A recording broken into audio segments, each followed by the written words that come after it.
guys, and welcome back to Mental Health Mondays. So I thought for my first Mental Health Monday video back, I would do one on self-help books. On my story, whenever I post like pictures of the self-help books, like the pages and what they say, I always get people asking me like what book it is. So I thought what better way to just round up my, I think I got 6 favourite self-help books. Some of them are more targeted towards specific mental illnesses and some of them are just a general well-being one. So without further ado, let's get into the video.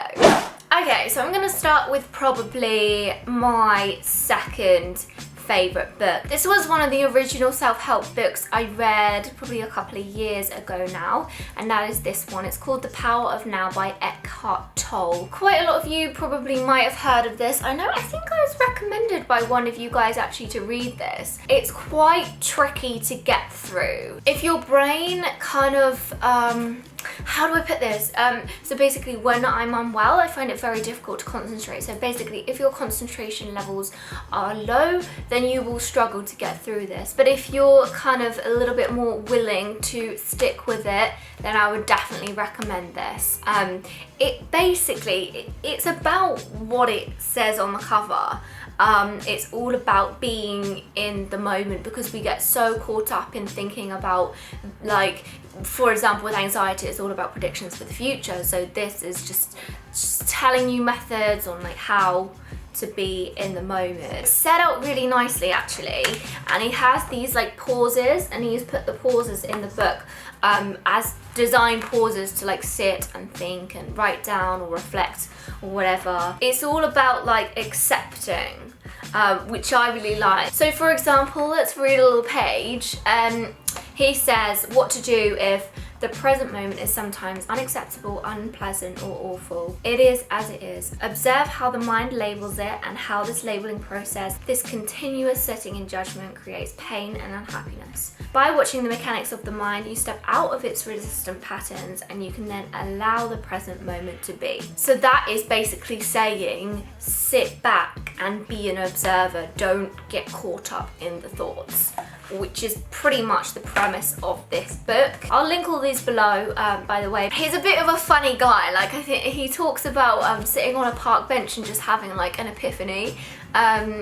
Yeah, interesting guy, but I like him. And Oprah has recommended this book, so you know it's gonna be good. The next book that I have to show you guys is the one that I'm currently reading. So this, if you see photos on my Instagram story of things that I just find are helpful, then it will be from this. I was recommended this by a follower and I'm so glad she recommended it to me. So this is about anxiety. It's called At Last Alive. It's by a guy called Paul David. It's essentially the same premise as The Power of Now, and it's all about acceptance. He's basically saying to stop trying to fight anxiety. I think a lot of the time when there's an issue, a lot of us go, okay, what can I do to solve it? And just chuck loads of like methods and everything at it. But sometimes it's important to just let it be and just accept anxiety for what it is, because we can get caught up in this huge circle of anxiety, like a little bubble. I know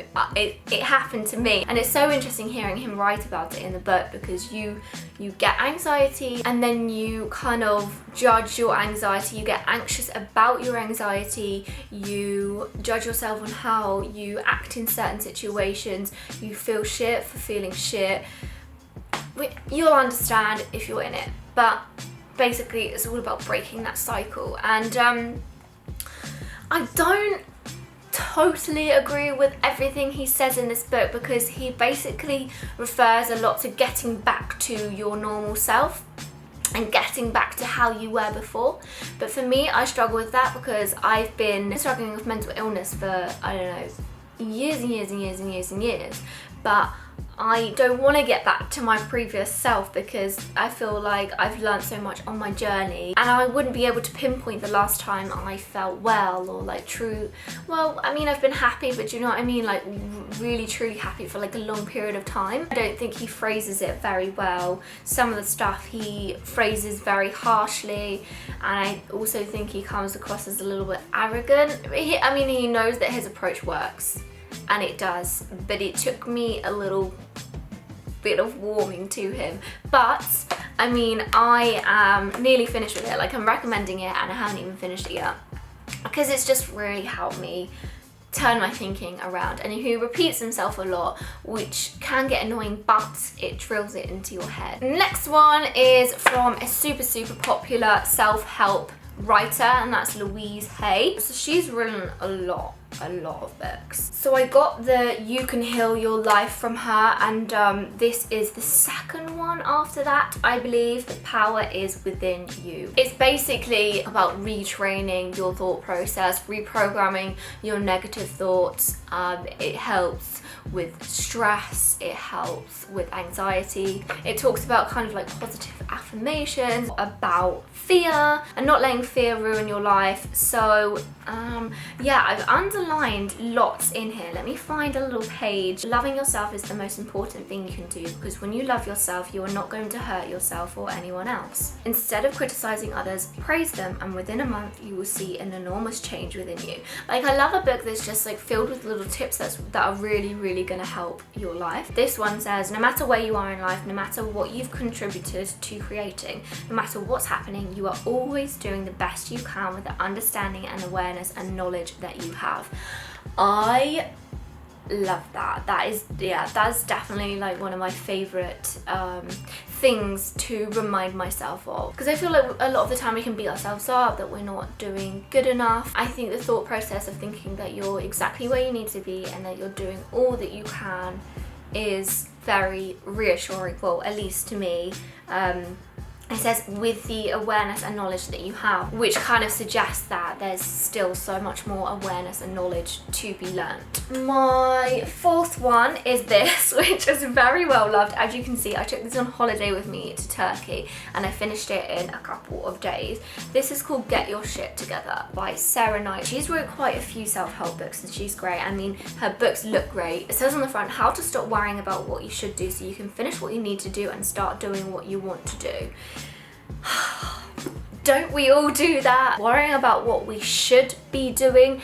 It is literally, I don't know, one of my main things is that I compare myself a lot. I compare myself to other YouTubers, to other bloggers and people in my industry and think, oh, so-and-so is doing that, I should be doing that. It's taken me a long time to work on this process of like, no, you shouldn't have to be doing everything. I have all these things that I think I should be doing, like marketing bits and bobs, creating a website, scheduling things in and all of this, and I'm just like, no, like, you're doing a fine job as it is. So I'd say this one is more careers based. I learned a lot of really good organization tips and like how to clear like clutter away from your mind and just like physically. So for example, she teaches you how to make an efficient to-do list, which I now do to this day. You know, I was the type of person that would put far too much on my to-do list, so she gets you to create like your to-do list and then she gets you to do the must-do list, which is really useful, because I would always feel bad at the end of each day for not completing my like a really massive to-do list. So yeah, would definitely recommend this. Next up is a really cute book. Like, I really like this book because it's so simple. All it is a list of things on how to be happy. It's called How to Be Happy by Anna Barnes. I think I got this from Urban Outfitters. The pages are really beautiful, and what is my boy doing? Why does it do this? You have quotes, suggestions, things you can eat, things you can do. Give someone a hug. A good hug is one of the quickest ways to boost happiness levels, as it encourages the flow of oxytocin, which soothes your nervous system, lowering blood pressure and stress levels. Happiness is a warm puppy. Would definitely agree. It says get a furry friend. 100%. Make your bed. This is something that I try and do every day because it gives you a sense of achievement. Stretch. So important. Have some healthy snacks on your desk. Definitely something that I need to do. Eating for joy, and it gives you food rich in like minerals and vitamins. Happiness comes from within. So cute. Like, would just recommend for a general like nice uplifting book. I would read like a few of these before I went to sleep. My final selection is this one, which is called Mindfulness in 8 Weeks. Obviously mindfulness is super popular in the mental health world.